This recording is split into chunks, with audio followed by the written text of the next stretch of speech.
Hola Mari, ¿cómo estás? Buen día.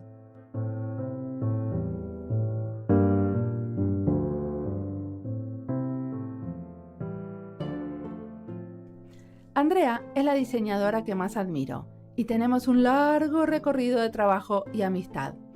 La conocí cuando en el 2001 estaba queriendo hacer mi tesis de maestría. Ella fue mi directora de tesis. Nuestro trabajo era diseñar herramientas digitales para un grupo de adultos mayores que había decidido envejecer juntos. Hasta construyeron su propio edificio y diseñaron sus reglas de convivencia. Nuestro trabajo apoyó a la comunidad que se estaba formando, que compartía intereses, que tenía un objetivo común. Fue una experiencia genial.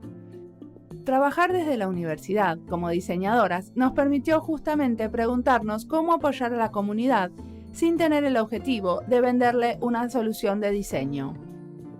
Pudimos diseñar herramientas para definir qué necesitaba esa comunidad y cómo lo querían lograr, antes de que empresas de servicios les imponga su manera de organización. Andrea se dedicó a generar infraestructuras que le permitan trabajar juntos y de esa manera apoyó a la autonomía de la comunidad. Desde ese momento, con Andrea somos inseparables. No tenía ninguna duda que uno de los podcasts de esta serie sería con ella. Mi nombre es Mariana Salgado, esto es Diseño y Diáspora.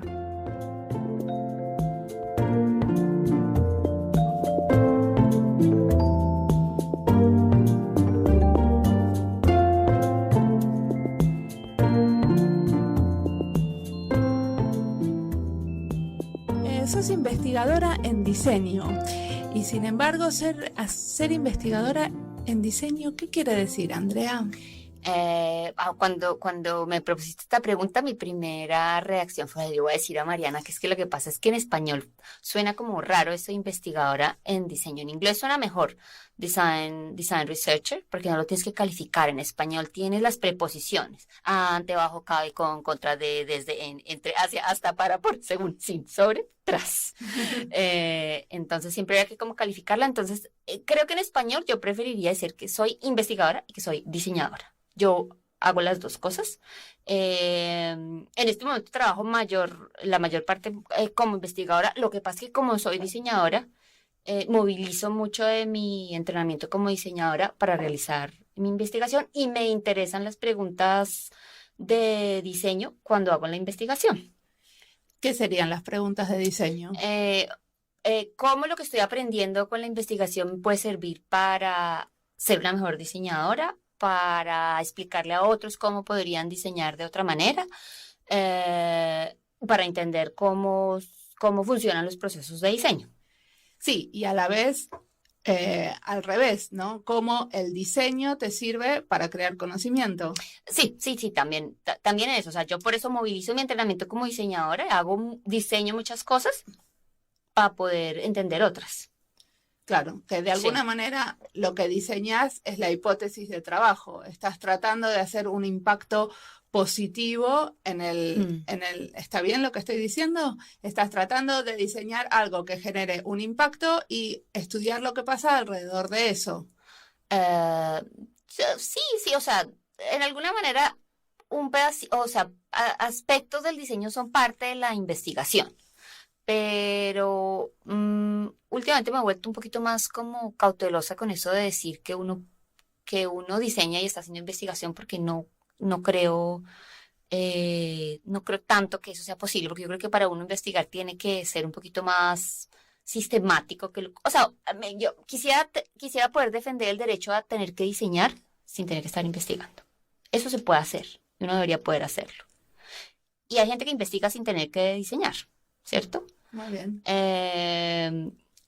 Entonces pues lo que pasa es que yo tengo las dos. Yo tengo un entrenamiento de diseñadora y tengo un entrenamiento de investigadora y entonces las cosas a veces se mezclan de a poquito, pero no son necesariamente lo mismo. Bueno, a ver, danos un ejemplo. ¿Qué es lo que estás haciendo ahora como investigadora y diseñadora? Bueno, ahora trabajo, nunca lo he explicado muy bien en español, a ver cómo me sale. Yo trabajo ahorita en un proyecto en el que estamos mirando em,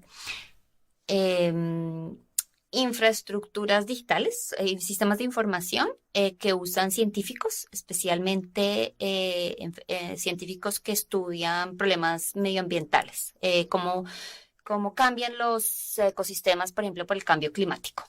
Entonces son biólogos, ecólogos que están muy interesados en recoger datos sobre el cambio en los ecosistemas en un tiempo bastante largo. O sea, han venido recogiendo cosas digamos, por los últimos 50 años y tienen plan de seguir tomando las mismas medidas, o sea, haciendo las mismas observaciones por los próximos 100 años para poder entender cosas como el cambio climático. Entonces, ellos han desarrollado entre ellos mismos, es una red internacional, unas infraestructuras, unos sistemas de recolección de datos y de poder trabajar y de poder hacer la ciencia de una manera más colaborativa, no solamente el investigador solito, que era como la visión tradicional del ecólogo que iba y recogía las muestricas y hacía como su artículo solo, sino cómo pueden ellos compartir más esos datos para poder entender un problema tan grande y tan complejo como el cambio climático.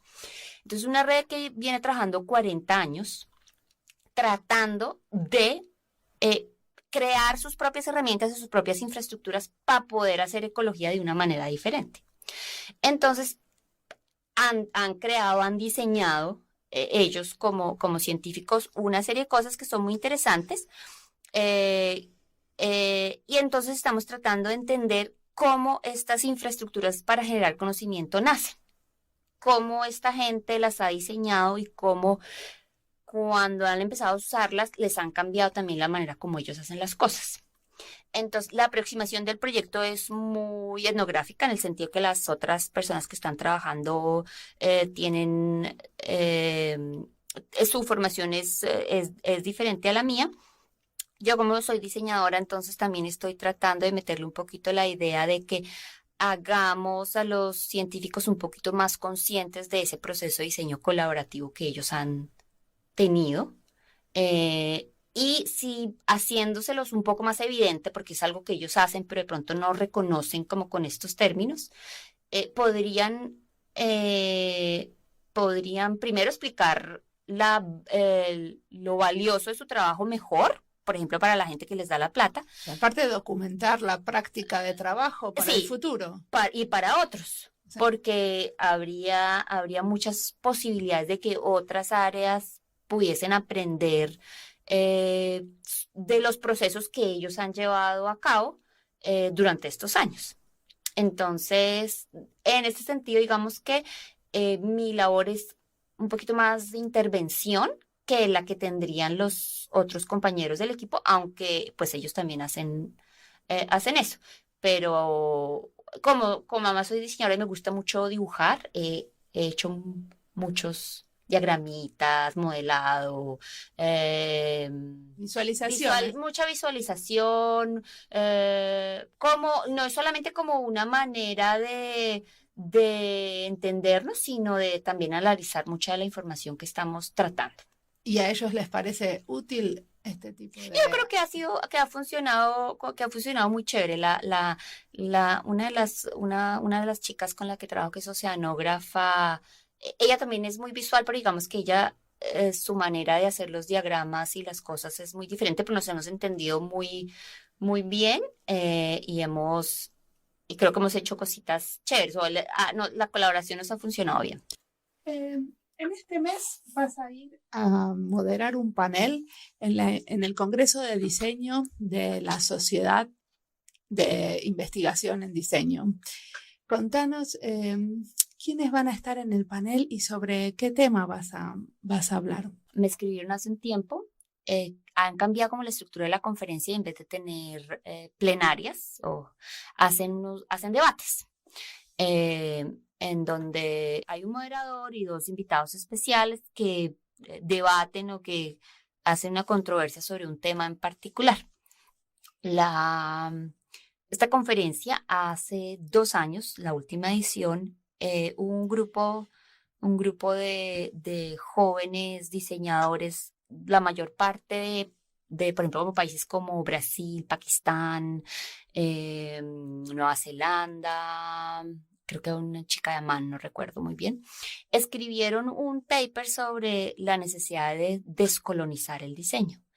Y las reviews o la retroalimentación que tuvieron estuvo un poquito, por decirlo así, problemática. Fue muy controversial.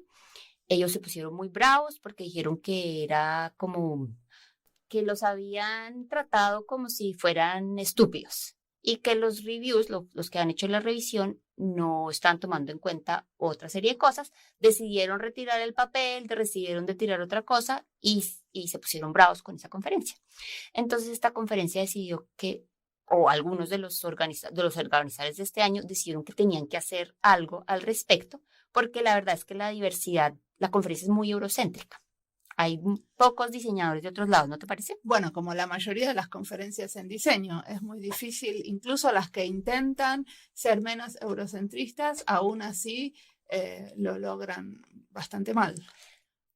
Sí, entonces estos chicos empezaron una discusión, creo, muy necesaria e importante sobre la falta de diversidad de un campo como el diseño.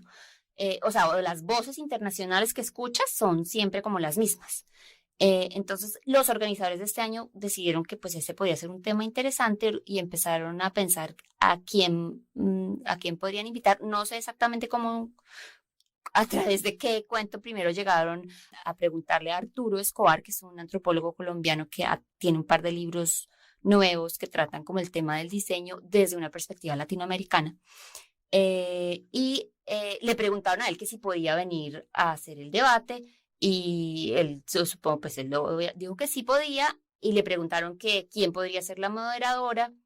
Arturo y yo nos conocemos por varios diversos motivos desde hace muchos años, que él vino acá a Helsinki alguna vez. Él dijo que yo, entonces pues me preguntaban a mí que si yo podía ir, yo dije que sí, y después me preguntaron que quién más. Entonces yo sugerí una chica, una diseñadora gráfica, Lakota, de uno de los pueblos originarios en Norteamérica que se llama Sadie Redwing, que hace unas cosas muy bonitas, con un diseño gráfico, pero con el lenguaje visual Lakota. Entonces yo la propuse ahí, entonces vamos a hacer una charla los tres sobre cómo es posible traer otras miradas, o si es posible, no sé cómo es posible, sino si es posible, o cómo podría ser preguntarnos si cuando hablamos del diseño, el diseño de quién estamos hablando, el diseño de quién, de los gringos, de los europeos, de si es un problema cultural o si es un problema como de pluralidad, hay diferentes tipos de diseño, cómo se pueden traer más voces a esto. Bueno, una de las cosas que pasa es que se produce y se escribe mucho en inglés. Entonces, eso ya deja de lado a mucha gente que cuando estudia no tiene la posibilidad o de estudiar en inglés, pero tampoco de leer en inglés, porque no entra como parte de la currícula. A mí me pasa que cuando me invitan a dar clases a diferentes universidades de Latinoamérica, me cuesta encontrar textos en castellano para compartir, porque no leo en castellano mucho. Sí. Sí, y yo creo que en castellano también se están haciendo muchas cosas, pero digamos la traducción, la traducción y la traslapación de cosas de un lado a otro o de entre diferentes lados es muy difícil de hacer. Para eso no sé si haya una solución muy, muy buena. Pero lo que sí me parece importante, por ejemplo, en este tipo de conferencias internacionales de mirar es que a veces cuando hablan sobre el diseño tienden como a universalizar las cosas, ¿sí? O sea, uno puede hablarlo solamente en inglés, ¿no? O sea, o lo podemos hablar solamente en español o en el idioma que sea, pero habría que ser muy cuidadosos en pretender que la visión o la manera que uno tiene es la única posible y hablar desde ahí como si eso fuera lo único que existiera. Y que lo que hacemos acá se podría replicar sin ningún obstáculo en otro lado. Muchas veces no se tiene en cuenta como la diferencia cultural. Sí, o las condiciones propias del contexto, porque pues no solamente un problema como cultural, sino como, no sé, como incluso formas de vida diferentes. Entonces, Arturo, el libro que él tiene en español, la primera versión se llama Diseño y autonomía, la realización de lo comunal. Pero en inglés, que salió ahora este año, se llama Designs for the Pluriverse. Y en él ahí hace como un mapeo sobre algunos movimientos en diseño que están empezando a tener una mirada más crítica sobre ese universalismo de un diseño único que existe. Plantea el diseño como una cosa ontológica, o sea, cuando diseñamos cosas, estamos creando al mismo tiempo mundos, o sea, dependiendo de dónde lo hacemos, pues los mundos que se crean o los recursos que usamos son diferentes, pero aparte de todo también trae experiencias de grupos indígenas y de grupos afro, por ejemplo en Colombia, y sus procesos comunales como de resistencia, como una inspiración para diseñar de una manera diferente. Ok, me convenciste. ¿Tenés el libro o me lo prestas? En español se encuentra en la red, se puede descargar en PDF, e incluso la editorial argentina Tinta Limón sacó una edición también en papel este año. Y en Colombia, la Universidad de Caldas, que hizo la primera edición, la tiene en la red y uno lo puede descargar. Se llama Diseño y Autonomía.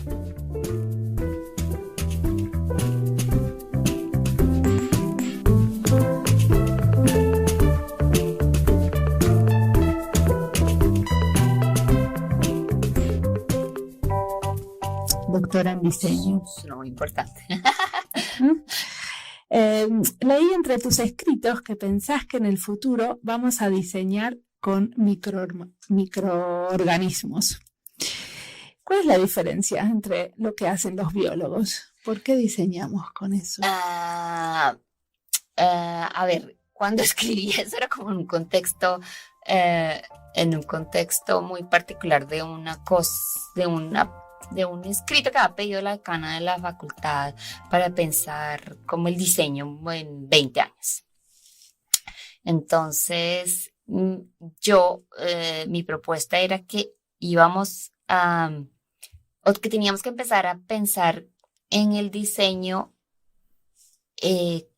con más cosas que no solamente fueran con los humanos, porque por esta época, ya en esa época cuando escribí eso, estaba muy de moda la idea del diseño centrado en el usuario, el diseño centrado en el cliente, pues que es como un movimiento de Taumo muy necesario como para o sea, que los diseñadores no hacemos solamente artefactos o cosas que se nos había olvidado como durante mucho tiempo, nos habíamos concentrado como en la curvita, en el material, en la formita, en el color, y a algunos se les olvidaba pues que igual eso son cosas que últimamente viven en nuestro mundo y las usamos todos y a veces no están como pensadas para ser usadas, sino para verse bonitas solamente.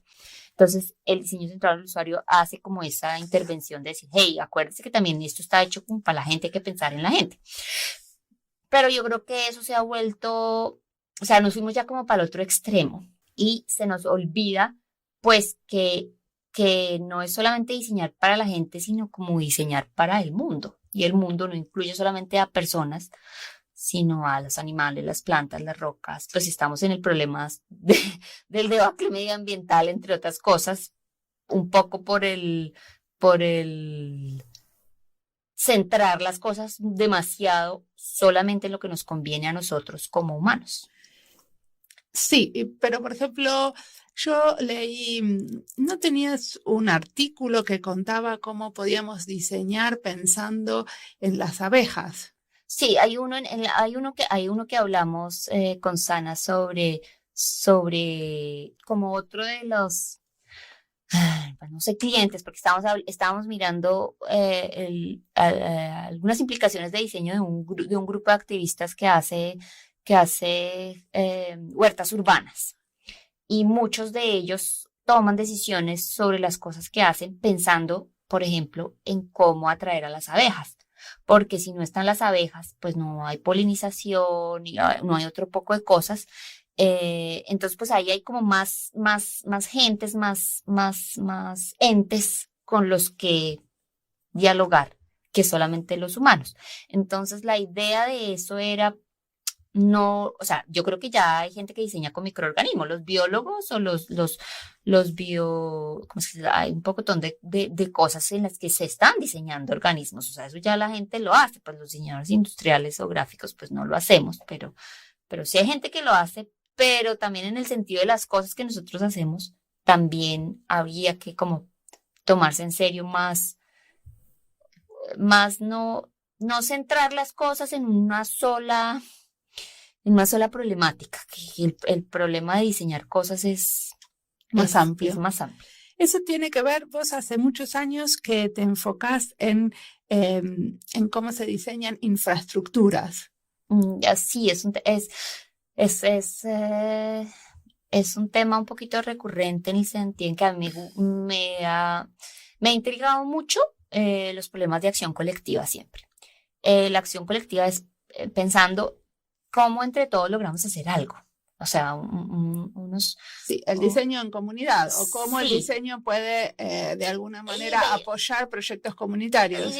Incluso, digamos que si empezamos como desde lo básico, sin pensar siquiera en el diseño, a mí me interesa cómo como seres humanos logramos hacer cosas juntos, criar hijos juntos, construir cosas, aprender cosas juntos. En general, cómo logramos colectivamente hacer algo es algo que a veces no me explico cómo lo logramos hacer, ¿cierto? Sí. Pero es de las cosas que más me llena cuando puedo hacer algo con alguien más. Entonces, ahí viene el cuento de las infraestructuras, que creo que para uno lograr hacer algo con otros, pues no es solamente un problema de si tenemos la personalidad adecuada, el estado de ánimo necesario o lo que sea, sino si hay una infraestructura que permite eso, que lo hace posible, que lo moviliza. Y creo que eso es cuando logramos generar infraestructuras que nos permiten trabajar juntos para cualquier cosa, pues somos mejores seres humanos de alguna manera. O sí, estamos como... Sí.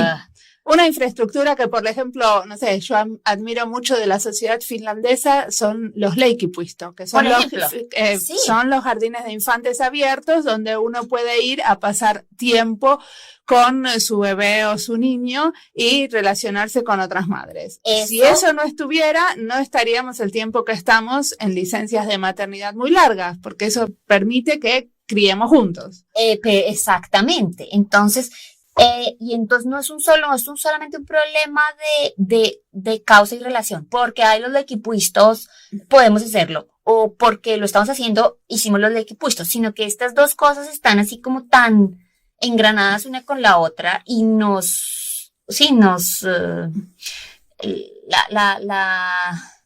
la mezcolanza entre esas dos cosas es tan sutil que me interesa entenderla más. Y por eso me parece que entender cómo surgen infraestructuras es una manera pues de entender cómo logramos hacer mejores cosas o cómo logramos hacer de este mundo mejor. Ok, ¿y qué tipo de infraestructuras diseñaste o pensás que apoyaste el proceso de diseño? Bueno, cuando yo estaba haciendo el doctorado, trabajé con un grupo con una asociación de pensionados finlandeses que estaba y en ese momento pensando una manera diferente de envejecer, porque no querían envejecer solos. Ellos decían, o ellas, porque es un grupo mayoritariamente de mujeres, que la sociedad finlandesa solo les daba dos alternativas, o irse al asilo de ancianos o estar solo en la casa. Y ellas no querían eso. Entonces ellas se embarcan en un proyecto loquísimo de hacer un edificio de cohabitación donde ellas puedan envejecer juntas, ayudándose mutuamente, pero sin necesariamente tener que vivir en una comuna hippie, ¿sí? Pero sí como crear una comunidad que envejezca juntas. Entonces con ellas hicimos un pocotón de experimentos, tú también estuviste ahí, sí. Hicimos cosas juntas. Nos toca confesar que trabajamos más de 10 años juntas, así que... Lo que era para mí difícil cuando pensaba en esta entrevista era cómo hablar de todas estas cosas para que se entiendan para los demás, porque hay un montón de cosas que las dos sobreentendemos y sabemos. Sí. Entonces, este grupo de personas mayores decide armar, o sea, crear su propio edificio. La ciudad de Helsinki les da el terreno. Lote, se los facilita, y ellas se consiguen la constructora, las arquitectas, todo eso es un proyecto, existe, viven juntos desde hace ya, ¿cuántos años son? Casi, creo que van a ser, en 2006 se mudaron. Sí. O sea... No, y ahora están construyendo en Kalasatama. Otros proyectos, sí, conjuntos. Entonces, fue una experiencia muy linda apoyarlos a ellas y a ellos con una serie de cosas, las que incluía como una intranet, un pequeño sistema de información, digamos el Facebook, guardadas las proporciones, que les ayudara a gestionar algunos de los recursos comunes de la casa que tenían. Entonces, ese trabajo lo hicimos diseñando todos. Sí, con ellas eso. Y era mucho del esfuerzo que hacíamos, era para que no vengan empresas a imponer un tipo de tecnología que iba a generar una manera de relacionarse adentro del edificio, sino que tratábamos de que ellas entiendan cómo se querían relacionar y cómo querían, por ejemplo, contarle al vecino que no se sentían muy bien y que no querían limpiar los pasillos, porque, bueno, ellos querían que limpiar los pasillos sea una de las actividades comunales del lugar, o cómo querían compartir los libros, pero si bien estaban los libros en sus propios departamentos. Entonces, que ellos primero entendieran cómo querían relacionarse y después trataran con las empresas que le vendían la tecnología para facilitarse eso, tratando de imponer su propia manera de verlo y no En ese sentido, yo creo que ahí ya podíamos ver, o sea, el tema, este interés como por la autonomía. En ese sentido, existen proyectos como esos, porque es como tratar de entre todos generar herramientas para que ellas tuviesen más autonomía para poder definir qué es lo que necesitaban y cómo lo necesitaban. No adaptarse a cosas que alguien más les traiga, sino poder tener una voz, un voto, una mayor incidencia en esas infraestructuras que les podían permitir tener ese proyecto de vida. Andrea es activista y apoya diferentes causas justas. Ahora es muy activa en la comunidad que organiza Colibrí, el Festival Iberoamericano de Arte para Familias. Participa también de actividades de agricultura urbana en su barrio. Y más, mucho más. Va y vuelve de Colombia, aportando su granito de arena también entre los diseñadores cercanos a los Andes. Lo próximo que va a hacer es organizar la conferencia de Participatory Design en Manizales, Colombia.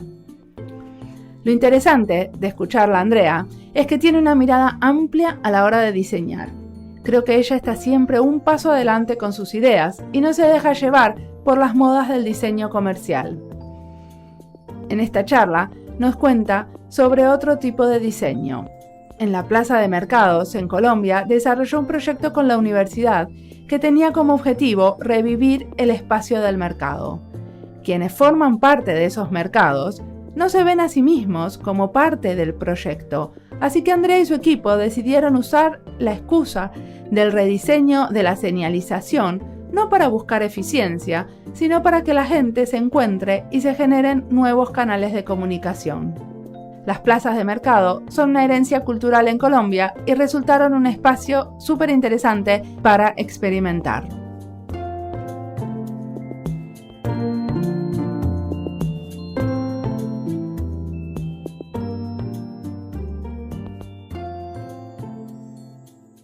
Entonces, sos diseñadora e investigadora, trabajás en Helsinki, pero muchas veces vas a dar clases o a tener algunos intercambios con universidades latinoamericanas. ¿Nos contás un poco de esa experiencia? Sí, yo extraño mucho a mi país y a mi gente. Entonces he tratado como de cultivar relaciones o cultivar un ancla que me permita estar de vez en cuando por allá. Entonces, el año pasado estuve un mes en Colombia, en la Universidad Nacional. Hace un par de años estuve 6 meses. contigo hemos ido a Argentina hace muchos años, no hemos vuelto por allá, tocará algún día. Sí.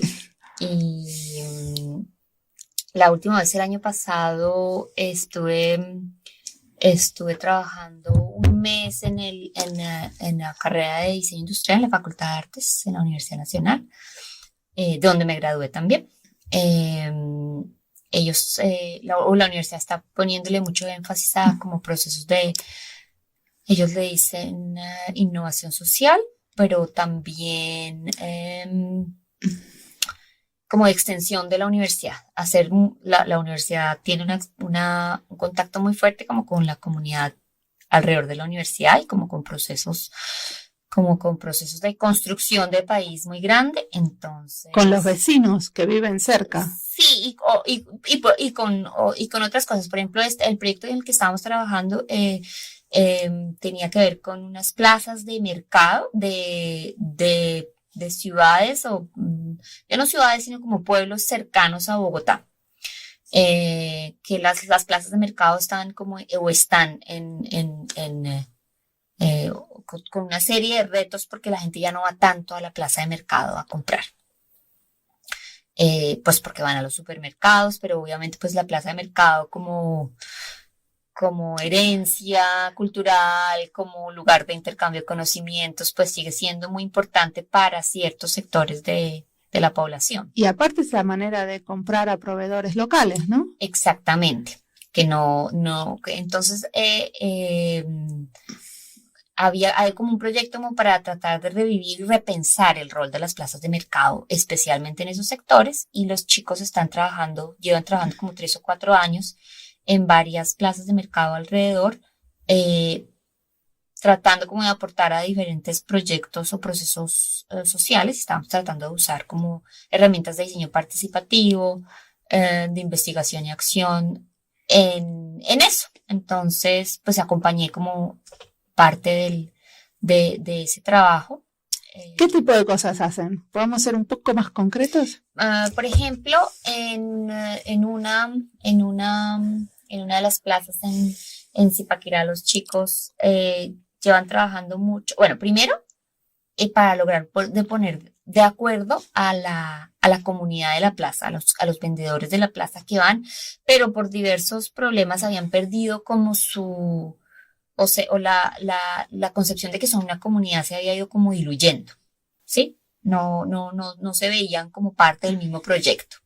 Entonces, ellos hicieron como varios trabajos, como intervenciones un poquito medio artísticas, e incluso otras como muy puntuales de mejorar la señalización. Pero no solamente mejorar la señalización de la plaza como un ejercicio de diseño, sino como una excusa para hacer que la gente se encontrara, ¿sí? Para que empezara a hablar más entre ellos, sí, para que se conocieran más. No para que sea más eficiente y vayan al lugar que quieran ir rápidamente. Exactamente. También había otro grupo de chicos que, por ejemplo, decidió hacer pensar como el sistema de comunicación de la plaza con un periódico, un canal de radio.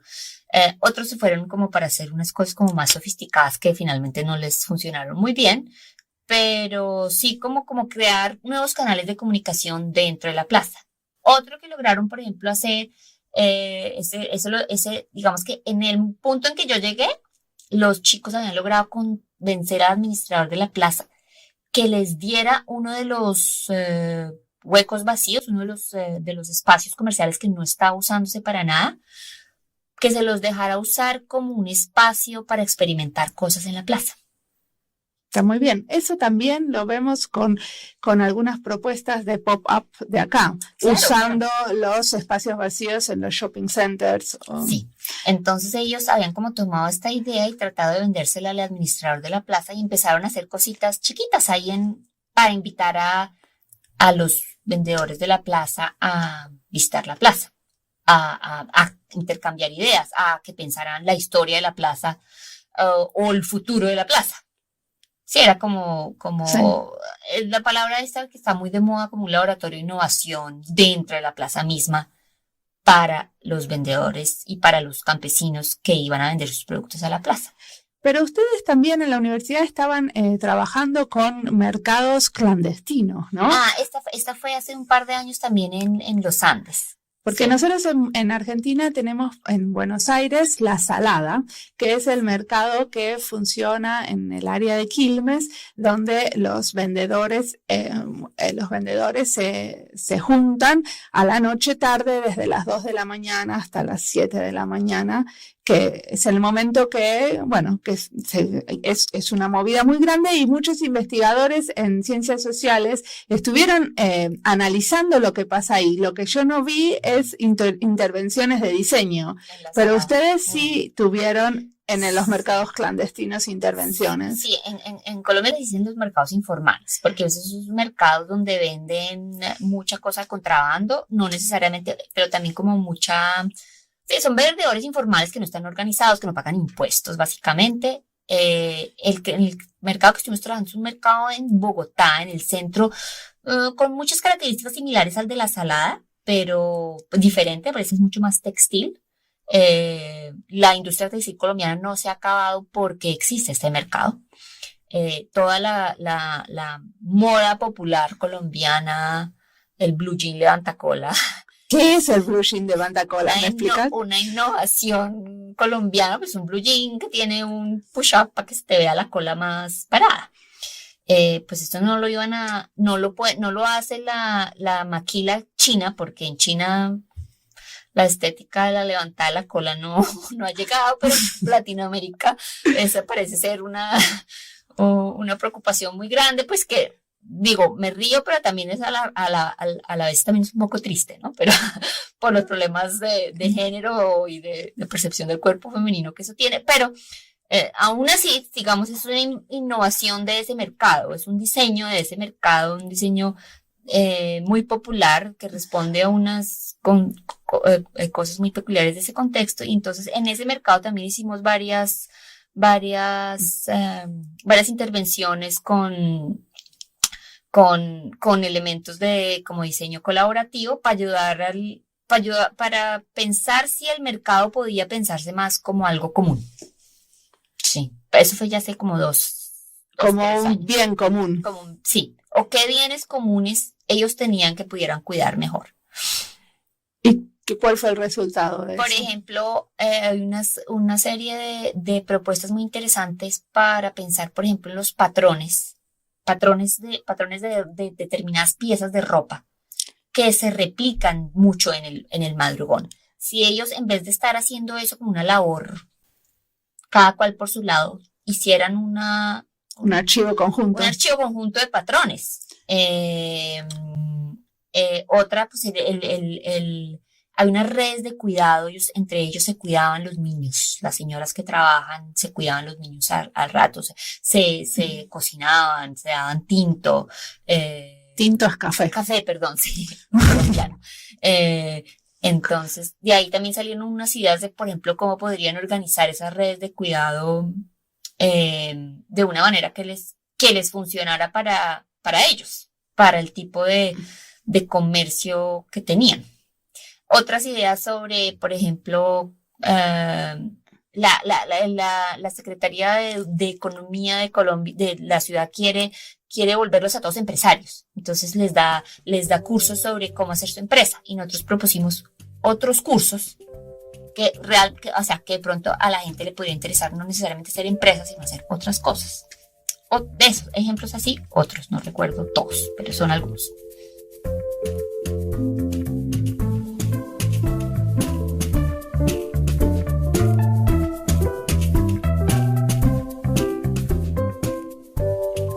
Con Andrea hicimos muchas cosas juntas. Hace 10 años empezamos a bloguear en castellano. Nuestro blog se llama Piñatas Digitales. Si bien no escribimos un montón, cada tanto les vamos contando en qué andamos. Y como cambiamos bastante lo que hacemos, creo que Piñatas es un buen registro de la evolución de nuestro pensamiento a través de los años. Conspiramos también en una empresa, se llama Suo & Co, que quiere decir Pantano y Compañía. Con 2 socias más, la empezamos hace un par de años. La empresa nunca fue para nosotros la entrada principal de dinero, pero sí es una manera de mantener nuestras ganas de trabajar juntas, incluso cuando nuestro trabajo nos llevó por diferentes caminos.